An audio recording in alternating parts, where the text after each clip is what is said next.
Welcome back to Rolling with Joel. What are we doing today, Joel? I'm just going to show people how to use the SkopeCam. Yeah, so a little while ago we got a SkopeCam to help Joel with his shooting. Okay, 'cause it's very hard for Joel to get his eye lined up with the scope on the rifle. We put the SkopeCam on the scope, you attach a phone to it, and it makes it so that you can see the crosshairs on the phone screen. It makes it much easier to see. So we've done that and it's worked pretty well. Joel's been able to shoot some really tight groups using the SkopeCam, but there is a bit of a problem with it. I'll just show you what the problem has been. Well, it's actually a couple of problems. But first of all, so the way that the phone attaches to the SkopeCam is via this sticky pad here. So you line up the camera, and the idea is that it just sticks on there, and away you go. Now this is the new phone that was sent to Joel by Mick from AHN. Okay, Joel, what do you got there? Phone. I think it's your phone. So open it up, let's have a look. Let's have a look. Samsung.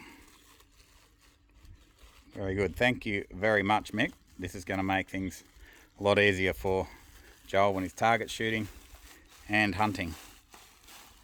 And we'll even be able to get some footage off this to use on the channel as well. Be a lot easier to use and set up on the SkopeCam because it's only got the one camera on the back. I'll just show you in the mirror over here. The problem you have with newer phones is 17 different cameras on the back, and trying to line up one of those with the hole on the SkopeCam is a nightmare. So this will be ideal, Joel. Oop, we've lost the charger. All right, what have we got to say to Mick? Thank you. Thanks very much, Mick. This is going to be great. Look forward to more videos. Now you can see the SkopeCam on the rifle. You can zoom in on there and also on the scope itself. Okay, makes it really easy for the user, for Joel, to use this. But the problem is that sticky pad Sticks, or it loses some of its stickiness. Okay, and that's been a problem. So I've been losing, been missing a couple of rabbits when that comes off because it slides down. The other problem is, it's my daughter just home. The other problem is that I've just been using my phone, this one here, on the SkopeCam, and that means that I can't video what Joel's doing while he's using the SkopeCam. I'm going to make it easy for me. Yeah. Not hard. That's right. So we've got this new phone that was donated by Mick. Give us this phone that we can use exclusively for the SkopeCam. Thanks, Mick. Thank you very much. And we're going to attach it in another way so that we don't have a problem with the phone falling off the sticky pad. So, you want to show the people what we got today, Joel? I'll hold that up to the camera. Case. Yep, we got a phone case for the old Samsung. So the plan is, take that off there. Plan is we're going to put the phone case on there, and we're going to use either some little screws or rivets or something and attach that case to the SkopeCam plate permanently, so that every time you put the phone in the case, it's lined up, ready to go, and it's not going to fall off. You can always just leave that case attached there. So if anyone else has a SkopeCam and they've been having trouble keeping it attached, keeping the phone attached, this is the way to do it. In the box that you get with the SkopeCam are these little Velcro straps, and they can go through these holes and hold the phone on, but I found that they don't work very well and they obstruct your vision a bit as well. So that's our plan for today. We're going to mount that to that plate permanently so that it's always in exactly the right spot. Yep. Okay, let's get to work, Joel. Okay, so this mounting plate can come off the SkopeCam. So you take it off and you get your phone, and it actually works better with older phones because they've only got one camera on the back. Newer phones have got heaps of cameras and it's really hard to get one of them lined up with the hole on the SkopeCam. So you want to get it lined up to be as close to center as possible. That looks pretty good. Now we'll put it back on the scope and we'll just double check that we've got it in exactly the right spot before we permanently attach it with screws or rivets or something. Okay, so here we have the SkopeCam just attached with the phone is attached with the sticky pad. Over there we have, just for demonstration purposes, a target set up. It's only about 20 meters away. Now, at the moment, the phone that's attached to the SkopeCam it's not zoomed in. It's on 1 power, and the scope is on 3 power. So let's see if I wind that up. You can see what happens when it gets zoomed in. Okay, that's on 9 power now, and we can also zoom in on this screen. Okay, that's now on 3 power. Now the crosshairs are starting to disappear a little bit, but we should be able to make some adjustments on the scope to make sure that everything focuses well.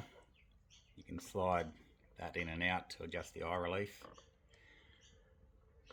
So it looks like the phone is in exactly the right place. We should be able to permanently attach it there now, and it'll be right for hunting. Now, as you can see on the back of the SkopeCam plate, there's some little indentations which I think will work very well to drill holes in, go straight through the case. And we're going to use these rivets. We'll try one anyhow and see how it looks. See if that sits flush inside the case there so it doesn't affect the phone at all. If we use it to screw, the head might stick out a bit too far. Alright, we'll see how this goes.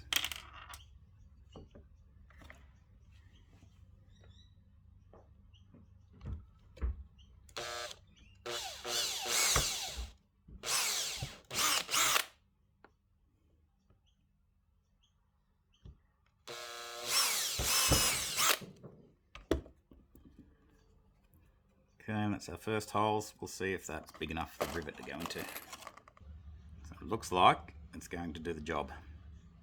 Alright, Joel, pop rivet gun.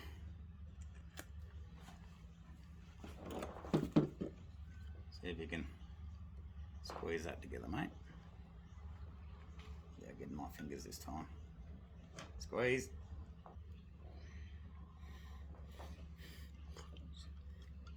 It's hard, isn't it? There we go. And you can see, Joel, that's sitting pretty flush. We might have to file it down a tiny bit, but that looks pretty good, I think. We'll put the other one in and we'll see if the phone fits okay. We may need to file it down just a tiny little bit, but I think it's going to work very well. Okay, Joel, so what have we done, mate? Attached the phone case to the SkopeCam. Yeah, as you can see, the SkopeCam. You can see a few of the rivets on the back there. Still mounted on this kimber. This isn't the rifle that Joel normally uses. His rifle's at his place. This is just for demonstration purposes. Okay, so it's mounted here. As you can see, it's in the right position. We can zoom in on this, and we can also zoom in on the scope. Okay, and when we are done and we want to take the phone off, to charge it or to put the videos onto the computer so we can put them on YouTube and you guys can watch them. All we have to do, let's see if I can do this one-handed. Oh, we can actually slide that straight off, and I'll put the phone in the holder so you can, I'm not trying to do it all one-handed. Okay, so here we have the phone in its case, and the case is attached to the SkopeCam with pop rivets. All we need to do is pop the phone out of its case, and we can go and connect that to the computer, put it on the charger, do whatever we need to, and next time we want to use the SkopeCam, all we do is pop that back in, and we know that it's in exactly the right position for next time. Okay, it's not going to slip off there. It's fixed tight with those pop rivets. So that'll save us any more hassles like we had last time trying to shoot a rabbit and the sticky pad didn't stick and the phone slipped off and we couldn't see the rabbit anymore. So if anyone else gets a SkopeCam and they want to make some modifications to it, that's something I recommend. It works very, very well. Alright, hope you enjoyed the video. And until next time, keep rolling the jaw.